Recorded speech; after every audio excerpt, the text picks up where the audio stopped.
મારા ફ્રેન્ડના $6,000 રહી ગયા અને 1.5 મહિના પછી ઇન્ડિયા જવું પડશે પાછું કેનેડાથી. 12 પછી અહીંયા આવ્યો હતો સીધો. 2 વર્ષનો કોર્સ કર્યો, 3 વર્ષની વર્ક પરમિટ હતી. બધે હાથ પગ મારી લીધા તોય પીઆરનું થતું નહોતું. થોડા પેરોલમાં ચડીને ઓલું ONPનું સ્કિલ સેટ હતું ને, એમાં કાર્પેન્ટરનું એ કદાચ બતાવતો હતો. તો વર્ષ સુધી કદાચ એમાં હતું. પેરોલમાં પૈસા ભર્યા, ટેક્સના પૈસા ભરવાના હોય દર મહિના $600 કેટલા એના પૈસા ભર્યા. છેલ્લા આખું સસ્પેન્ડ જ થઈ ગયું. $6,000 તો ગયા એના. એક્સપિરિયન્સ એ કાઉન્ટ થાય કે નહીં એ મને નથી ખબર. તો એના $6,000 ગયા.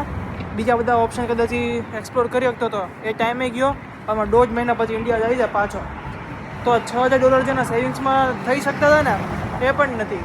તો ગાઈસ આ બધી ખોટી વસ્તુમાં તમે પેરોલમાં ચડીને પૈસા વગાડોમાં, કેમ કે કોઈ તમને ગેરંટી નહીં આપે. જો તમને ગેરંટી આપે તો આઈ ડોન્ટ થિંક સો કે માણસ ટ્રસ્ટવર્ધી છે.